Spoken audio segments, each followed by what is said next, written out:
আসসালামু আলাইকুম। সেনাপ্রধান জেনারেল ওয়াকারুজ্জামানের এক বক্তব্যের পরেই সরকারের পায়ের তলা থেকে মাটি সরে যাচ্ছিল, এটি সরকারই তার আচরণের মধ্য দিয়ে আমাদের সামনে স্পষ্ট করেছে।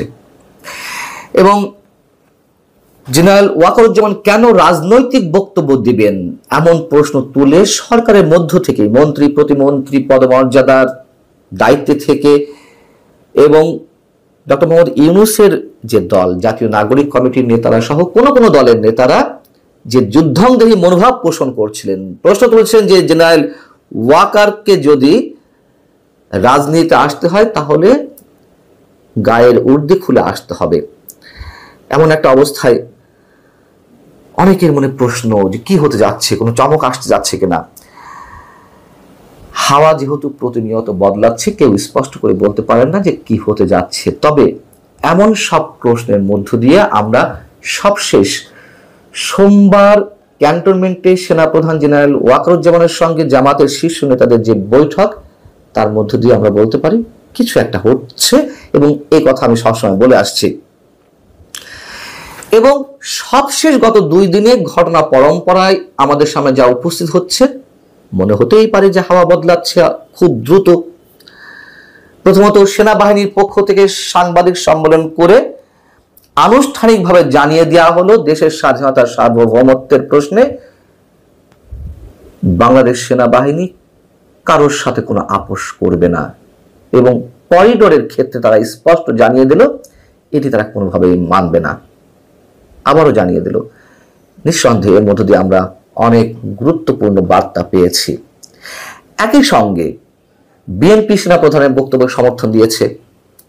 বিএনপির স্থায়ী কমিটির সদস্য, খুবই গুরুত্বপূর্ণ নেতা আমির খসরু মাহমুদ চৌধুরী খুবই গুরুত্বের সঙ্গে এবং লজিক্যালি একটি মন্তব্য করেছেন। তিনি বলছেন যে 5 আগস্ট শেখ হাসিনার প্রস্থানের পর সারা দেশের মানুষ তো মুখিয়েছিলেন সেনাপ্রধানের বক্তব্যের জন্য, তাহলে এখন এই অবস্থায় এসে সেনাপ্রধান যদি গণতন্ত্রের স্বার্থে দেশকে গণতান্ত্রিক প্রক্রিয়ায় নিয়ে যাওয়ার জন্য কোনো মন্তব্য করে থাকেন, কোনো বক্তব্য দিয়ে থাকেন, তাহলে সমস্যা কোথায়? খুবই স্বাভাবিক। দেখুন, একটি কথা সবসময় বলি, বর্তমান অন্তর্বর্তী সরকার কোনো স্বাভাবিক সরকার নয়।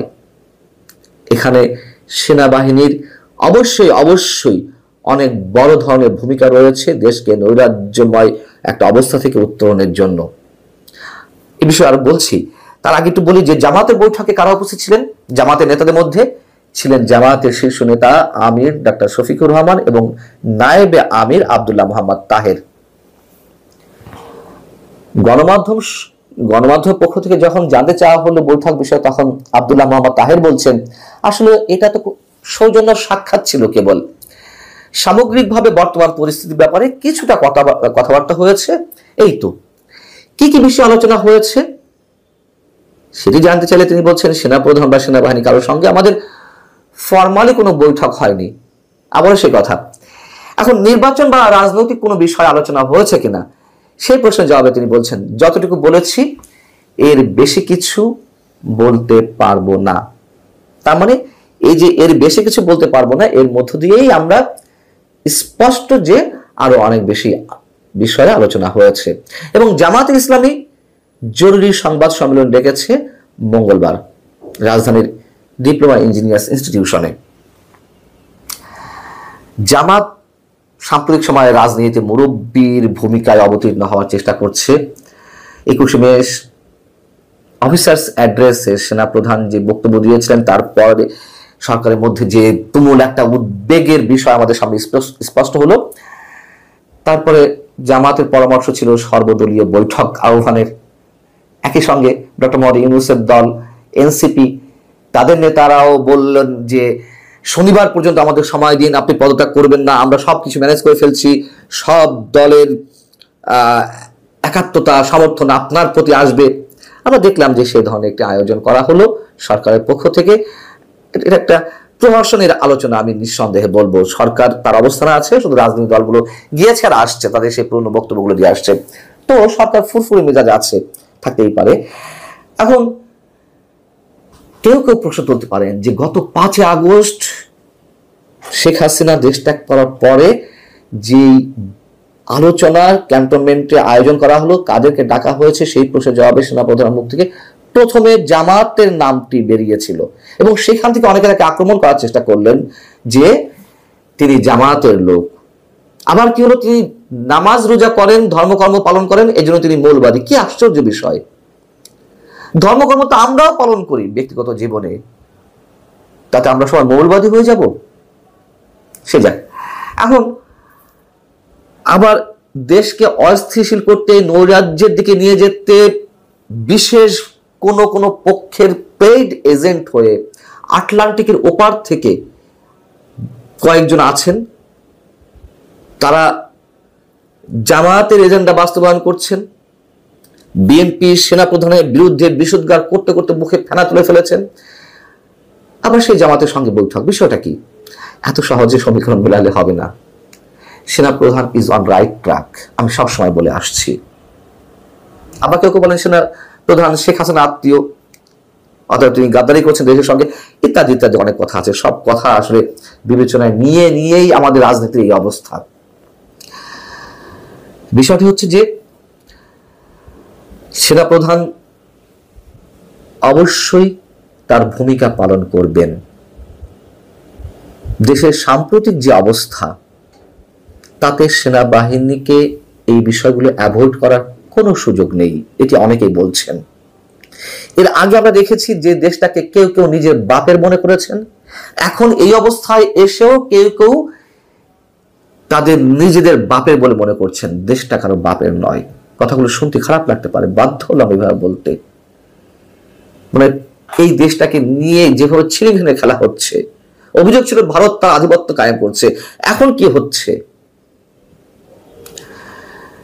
এবং মার্কিন সাম্রাজ্যবাদের পক্ষে স্পষ্ট অবস্থান নিয়েছে একটি গোষ্ঠী। কাদের কথা বলছি নিশ্চয় বুঝতে পারছেন, এর আগে আমি বিস্তারিত বলেছি এর আগে কন্টেন্টে। বন্দরে বিপ্লব ঘটানো হবে, বন্দর বিদেশিদের হাতে তুলে দেওয়া হবে না, দিতে দেওয়া হবে না, এর পক্ষে অবস্থান নিয়েছে সেখানকার শ্রমিকরা। তাদের উপরে নাকি হামলা করা হবে। সচিবালয়ে যৌক্তিক দাবিতে আন্দোলন চলছে, তাদের উপর হামলা করা হবে, বিপ্লব করা হবে। বুঝে নিন কি অবস্থা। এবং বিপ্লব শব্দটা উচ্চারণ করতে করতে বিপ্লবের ধারই কমিয়ে ফেলা হয়েছে। মানুষ আর এইসব বিপ্লবের ধার ধারবে না, মানুষ বারবার প্রতারিত হচ্ছে। এখন গত কয়েকদিন ধরে যে ধারাবাহিকভাবে রাজনৈতিক দলগুলোর সঙ্গে আলোচনার যে একটি নাটক আমরা দেখলাম, এর মধ্য দিয়ে সরকার বেশ একটা ফুসফুরে মেজাজে ফিরেছিল। জামাতের এই বৈঠকের পরে নিশ্চয়ই তারা অন্যভাবে কোনো ধরনের কোনো অঙ্ক কষার চেষ্টা করবে, তবে এটুকু বলি তারা সহজে ছাড়বে না। মার্কিন ইন্ধন তো রয়েছে। এই অবস্থায় অন্তত আমি মনে করি, অনেকে বলতে পারেন যে চমক আসছে, এটা চমকের কিছু নেই। স্পষ্ট করে বলি, একটা উদাহরণ দিয়ে বলি। আমি ব্যক্তিগতভাবে মনে করি যে কোনো জঘন্যতম রাজনৈতিক সরকারের চেয়ে আরো ভয়ঙ্কর একটা অনির্বাচিত সরকার দীর্ঘদিন ক্ষমতায় থাকার বিষয়টি এবং একই সঙ্গে সামরিক সরকারের বিষয়টিও। কিন্তু একটু খেয়াল করে দেখুন, এই ধ্যান ধারণার অনেক মানুষও এখন সামরিক সরকার চায়, যদি আমি সেটিকে সমর্থন করছি না। আমি শুধু বলছি দেশের এই অবস্থায় সেনাবাহিনীর অবশ্যই একটা বড় ভূমিকা রাখতে হবে। দেশকে লাইনচ্যুত অবস্থা থেকে উঠিয়ে একটা সঠিক ট্র্যাকে তুলে ধরার জন্য। এর কোনো বিকল্প নেই। কি হতে যাচ্ছে নিশ্চয়ই আমাদের খুব বেশি দিন অপেক্ষা করতে হবে না। আল্লাহ হাফেজ, ভালো থাকুন সবাই।